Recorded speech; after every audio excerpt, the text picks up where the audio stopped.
favor, abra a sua Bíblia.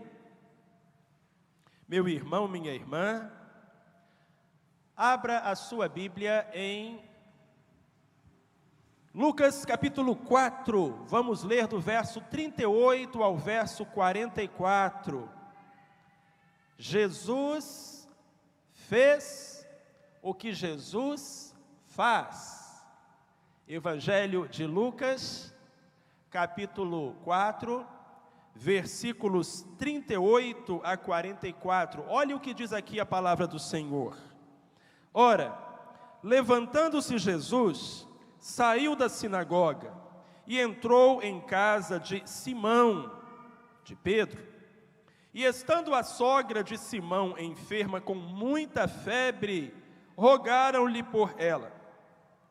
E ele, inclinando-se para ela, repreendeu a febre, e esta a deixou. Imediatamente ela se levantou e os servia. Ao pôr do sol, todos os que tinham enfermos de várias doenças lhos traziam, e Jesus punha as mãos sobre cada um deles e os curava. Também de muitos saíam demônios, gritando e dizendo: Tu és o Filho de Deus. Ele, porém, os repreendia e não os deixava falar, pois sabiam que ele era o Cristo. Ao romper do dia, saiu e foi a um lugar deserto. E as multidões procuravam-no, e vindo a ele, queriam detê-lo, para que não se ausentasse delas. Jesus, porém, lhes disse: É necessário que também às outras cidades eu anuncie o evangelho do reino de Deus, porque para isso é que fui enviado. E pregava nas sinagogas da Judeia. Obrigado, Senhor, pela sua palavra. Meu irmão, minha irmã, como é um dia típico na sua vida? Como é a sua rotina? Um dia normal. Use um pouquinho agora da memória, da imaginação. Se você fosse colocar no papel as coisas que você faz num dia comum, o que estaria escrito ali? A que horas você acorda? Qual é a primeira coisa que você faz? E o que faz logo em seguida? E pouco antes de dormir? Como é um dia comum, um dia normal, um dia igual aos outros na sua vida?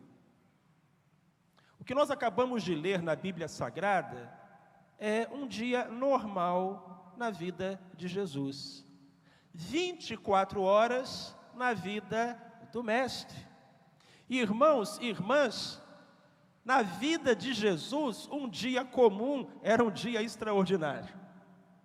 Quando Jesus fazia as coisas que ele habitualmente se propunha a fazer, isso era maravilhoso. E ainda hoje, o Filho de Deus faz cada uma destas coisas. Vamos acompanhar 24 horas na vida de Jesus e descobrir que Jesus fez o que Jesus faz. De acordo com o evangelista Lucas, a primeira coisa que Jesus fez naquele dia foi participar de um culto público.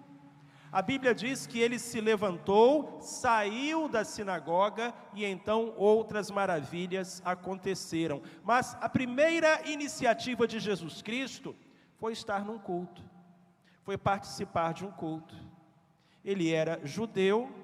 Nos sábados pela manhã, os judeus se reuniam nas sinagogas e ali estava o Senhor Jesus Cristo, porque ele buscava em primeiro lugar o reino de Deus e a sua justiça, na certeza de que todas as outras coisas seriam acrescentadas. E Jesus ensinou isso não apenas com palavras, ele ensinou com o seu exemplo. Aquelas pessoas que dizem que não é preciso fazer parte de uma igreja para ser crente, que não é preciso ir num culto para ser crente, deveriam aprender com Jesus. Se havia uma pessoa que poderia dizer que não precisava estar num culto com outras pessoas, era Jesus. Jesus poderia dizer: eu já tenho uma comunhão perfeita com o Pai. Jesus poderia dizer: ninguém lá naquela igreja é tão santo como eu. E ele estaria dizendo alguma mentira? Não. Mas Jesus sabia da importância do culto público, da adoração comunitária. Irmãos, a Bíblia diz: não deixemos de nos congregar. Certa vez eu fui a um casamento numa igreja católica. Os noivos eram meus amigos, me fizeram o convite e eu fui com muita alegria. E na hora da mensagem o padre disse aos noivos o seguinte, ele disse: olha, a maioria das pessoas que eu caso aqui, eu só vejo aqui de novo quando vem batizar os filhos. Espero que isso não aconteça com vocês. Vejam, irmãos, que situação. Há algumas pessoas que fazem visita à casa de Deus, há algumas pessoas que não entendem a necessidade de congregar. Mas Jesus fez o que ele habitualmente fazia, prestou um culto em comunhão com os irmãos. E Deus se alegra, Deus abençoa quando nós fazemos isso. Oh, quão bom e quão suave é que os irmãos vivam em união, porque ali o Senhor manda a sua bênção e a vida para sempre, diz o Salmo 133, versos 1 e 3. Então a primeira coisa que Jesus fez foi ir na igreja, foi participar do culto, foi estar com os irmãos. A segunda coisa que Jesus fez foi curar os enfermos. E a Bíblia diz que ele passou o resto do dia fazendo isso, que ele curou os enfermos, impondo as mãos, repreendendo as enfermidades, não é fato? E irmãos, nós lemos na Bíblia qual foi a primeira pessoa que Jesus curou quando ele saiu da sinagoga naquele dia. Quem foi a primeira pessoa? A sogra do Pedro. E aí tem algumas pessoas irreverentes que dizem que foi por isso que Pedro negou Jesus 3 vezes. Porque Jesus curou a sogra dele. Meus irmãos, isso não é de Deus. Isso é muito irreverência, coitada das sogras. Você sabia que para ter um esposo, para ter uma esposa, tem que ter sogra? Então tem muita gente aí que está esperando no Senhor e orando: Deus, me dá um varão, Deus, me dá uma varoa. Quem sabe você pode começar a orar diferente, a orar assim: Deus, me dá uma sogra. Porque aí junto com a sogra vem o varão, vem a varoa. Amém? Mas queridos, Jesus curou aquela mulher e Jesus curou muitas mulheres e muitos homens naquele dia. Jesus fez o que Jesus faz. Ele curou, ele limpou o leproso, fez o cego ver, o surdo ouvir, o mudo falar. Ele colocou em pé o paralítico, repreendeu as enfermidades. Quanto amor e quanto poder, meus queridos, seja qual for a nossa enfermidade, seja qual for o nosso problema, seja qual for o nosso desafio, Jesus tem amor para querer nos ajudar, e Ele tem poder para nos ajudar de fato. É isso o que Jesus faz, aquilo que Ele fez naquele dia em Cafarnaum. A Bíblia diz também que Jesus expulsou os demônios. Foi a terceira coisa que o Filho de Deus realizou. Ele começou a expulsar os demônios, e é muito interessante porque aqueles demônios, meus irmãos e minhas irmãs, saíam gritando das pessoas e dizendo: Tu és o Filho de Deus. Jesus, porém, os repreendia e não os deixava falar, pois sabiam que Ele era o Cristo. Embora Jesus fosse o Cristo, o Messias, Ele não declarou isso abertamente no começo da sua missão. Jesus não gostava de se apresentar como o Cristo, Ele usava uma outra expressão: Filho do Homem. Por que Jesus não se apresentava como Cristo? Por que ele não se apresentava como Messias? Porque os judeus daquela época tinham uma ideia errada do que era o Messias. Eles esperavam um Messias guerreiro, um Cristo guerreiro, que viesse para libertar Israel dos romanos. E não era esse o propósito de Jesus, era morrer na cruz do Calvário. Então Jesus não era o Messias que aquele povo esperava.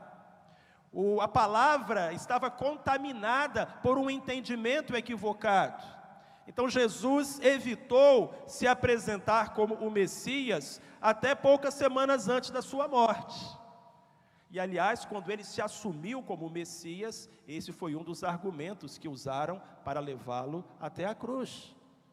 Mas embora Jesus não declarasse isso abertamente no começo do seu ministério, os demônios já sabiam disso desde o começo e diziam: tu és o Messias, tu és o Cristo, tu és o Filho de Deus. Jesus então ordenava que eles se calassem, porque se tem uma coisa que Jesus não precisa, é de publicidade de demônio. A demônio, meus irmãos, a gente não dá microfone. Com demônio, meus irmãos, a gente não faz entrevista, a gente expulsa em nome de Jesus. E o nome de Jesus tem poder. Eu me lembro daquele caso de um pastor que estava pregando certa noite e ele olhou para a porta e viu um sujeito meio esquisito chegar lá na porta, uma roupa diferente, uma cara diferente, e aquele pastor sentiu: olha, aquele sujeito lá não está sozinho não, ele está atormentado, está possuído. E aquele homem estranho chegou lá na porta, tinha uma menininha, uma garotinha dos seus 10 anos, e aquele homem disse: vai lá e fala com o pastor que eu quero falar com ele. Aí a menininha veio cá na frente e disse: pastor, tem um homem lá na porta dizendo que quer falar com o senhor. E o pastor disse: minha filha, volta lá e diz para ele que ele está amarrado em nome de Jesus. Aí a menininha voltou, chegou lá para o moço e disse: olha, o senhor está amarrado em nome de Jesus. Irmãos, o sujeito caiu duro no chão. E ficou ali no chão, parado. Até que o pastor terminasse de pregar, acabou o culto, e aí o pastor e os diáconos foram lá e conversar e repreender aquele espírito. Mas, meus irmãos, uma menina de 10 anos. Porque a autoridade não está na gente. A autoridade não está no pastor. A autoridade não está no diácono. A autoridade está no nome de Jesus. Ele despojou os principados e potestades, ele esmagou a cabeça de Satanás, e ele liberta os cativos. Meus irmãos, minhas irmãs, o diabo é um grande caçador de almas. Ele monta as suas armadilhas, as suas arapucas, os seus alçapões, e como alguns homens caçam passarinhos, o diabo caça almas. E às vezes, quando você vê, está tão amarrado, tão enredado nas malhas de Satanás, que você não consegue fugir. Você não consegue fugir da pornografia, você não consegue fugir do álcool, você não consegue fugir de um relacionamento extraconjugal, você não consegue fugir de um namoro indecente, e você vê que você está fazendo algo que você não quer fazer, mas você não tem forças para fugir. Eu lhe digo, Jesus liberta, confie nele. Confie nele. Jesus faz o que Jesus fez. Ele expulsou demônios em Cafarnaum. Ele pode fazer o mesmo na sua vida, se você clamar pelo seu nome e pelo poder que há no seu sangue. Uma quarta coisa que Jesus fez, meus irmãos, ele prestou a Deus uma adoração particular. A Bíblia diz que no dia seguinte, Jesus se retirou para um lugar deserto. E é muito bacana porque Marcos conta essa mesma história que Lucas conta. E lá em Marcos capítulo 1, verso 35, ele dá mais detalhes. Marcos 1,35 diz: de madrugada, ainda bem escuro, Jesus se levantou e saiu, e foi a um lugar deserto, e ali orava. Jesus então bem cedinho foi para um lugar deserto. Foi fazer o quê? Foi orar. Ele já tinha prestado culto a Deus com os irmãos. Agora estava na hora da sua devocional, do seu momento a sós com Deus. Meus irmãos, minhas irmãs, olhem para mim, presta atenção. Tem crente que só ora quando vai na igreja. Tem crente que só lê a Bíblia quando vai na igreja. Irmãos, o diabo faz a festa. Faz a festa, crente raquítico, crente subnutrido, crente despreparado para enfrentar e vencer os ataques de Satanás. O diabo deita e rola. Meus irmãos, não há como exagerar a importância do nosso momento a sós com Deus. Jesus Cristo era o próprio Filho de Deus, mas Ele precisava de um momento para conversar com o Pai. Imagine você e eu.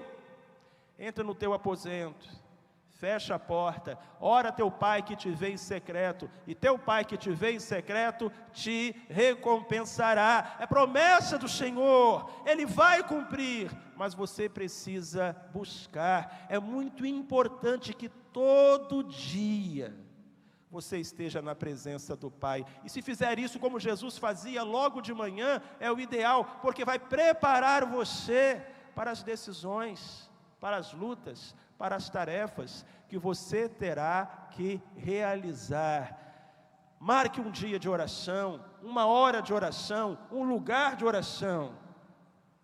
E se você tiver um lugar de oração e uma hora de oração, todo dia, quando você chegar lá, Deus vai estar lá esperando por você. Ele vai chegar lá primeiro do que você. E você vai poder abrir o seu coração e sentir o mover do Espírito na sua vida. Que grande lição nos dá o Filho de Deus. A quinta coisa que Jesus fez foi sair e pregar o Evangelho. Essa história termina dizendo que as multidões queriam reter Cristo com elas. Mestre, fica conosco.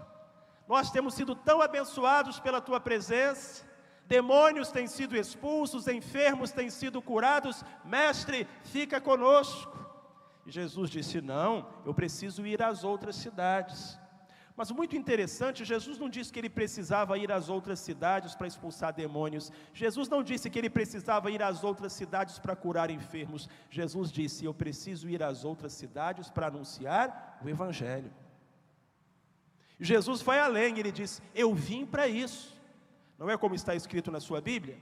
Para isso é que eu vim, para pregar o Evangelho, o anúncio das boas novas, o plano da salvação. E de alguma forma, Cristo colocava isso no alto da sua lista de prioridades. Às vezes, meus irmãos e irmãs, nós e Deus temos prioridades diferentes. A gente vai conversar com Deus e a gente fala com Ele: Senhor, a minha doença, Senhor, a minha dívida, Senhor, o meu casamento, Senhor, o meu problema. E aí Deus vira para a gente e fala: sim, e a sua alma? Porque muitas vezes nós não nos preocupamos com o estado da nossa alma, mas Deus se preocupa. Eu lhes digo que todos aqueles enfermos que Jesus curou, depois de algum tempo adoeceram de novo e morreram, porque essa história aconteceu 2000 anos atrás. Mas as almas que foram salvas pela fé em Jesus Cristo estão com Ele no céu. Meus irmãos, muitas vezes nós vamos ao encontro do Salvador com os nossos problemas de saúde, com os nossos problemas financeiros, com os nossos problemas familiares, mas e quanto ao estado da nossa alma? Jesus considerava isso tão importante, que Ele dizia: foi para isso que eu vim. Essa é a missão principal. Não é expulsar os demônios, não é curar os enfermos. Eu faço isso também e eu vou continuar fazendo isso também. Mas a principal razão da minha vida nesse mundo é morrer na cruz, para salvar todo aquele que me entregar a sua vida, o seu coração. Certa vez, um soldado estava no campo de batalha, acompanhado com um amigo de infância, e eles foram atingidos por uma granada. Aquele soldado caiu ao chão, ferido, incapaz de se mover, e sobre ele caíram os pedaços daquele outro soldado, seu amigo de infância, morto instantaneamente por aquela granada. O homem ficou caído no chão, incapaz de se mover. Alguns minutos depois, surgiram os soldados inimigos, com as suas baionetas. E o que aqueles soldados faziam era, cada ferido no campo de batalha, os soldados chegavam e com a ponta afiada da baioneta perfuravam o coração, matando assim os feridos. Aquele homem fechou os olhos esperando pela morte. Mas quando o soldado inimigo estava prestes a cravar a baioneta no seu peito, um outro disse a ele: rapaz, esse aí você não precisa furar o coração dele não, olha como ele está coberto de sangue. Nenhuma pessoa poderia perder tanto sangue e continuar viva, esse aí já está morto. E então os inimigos passaram adiante e aquele homem foi poupado. Ele conseguiu escapar, foi medicado, voltou para casa. E quando ele chegou na igreja dele, ele disse: hoje eu entendo melhor aquilo que Jesus fez por mim lá na cruz. Porque quando eu estava caído num campo de batalha, incapaz de me salvar, eu fui salvo, porque o sangue do meu amigo estava sobre mim. E meus irmãos e minhas irmãs, se nós vamos para o céu, é porque o sangue de um grande amigo foi derramado sobre as nossas almas. O nome dele é Jesus de Nazaré, e o sangue dele nos purifica de todo o pecado. Jesus cura, Jesus liberta, mas acima de tudo, glória a Deus, Jesus salva.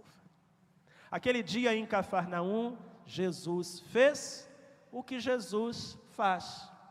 E hoje, aqui em Mata da Praia, e hoje aí na sua casa do outro lado da telinha, hoje Jesus faz o que Jesus fez. Esse é um dia normal na vida de Jesus. Essas são as coisas que Ele realiza, que são extraordinárias aos nossos olhos, mas Ele recebeu todo o poder no céu e na terra. Você precisa de Jesus Cristo. Entregue a Ele a sua vida, entregue a Ele o seu coração, entregue a Ele o seu caso, a sua causa.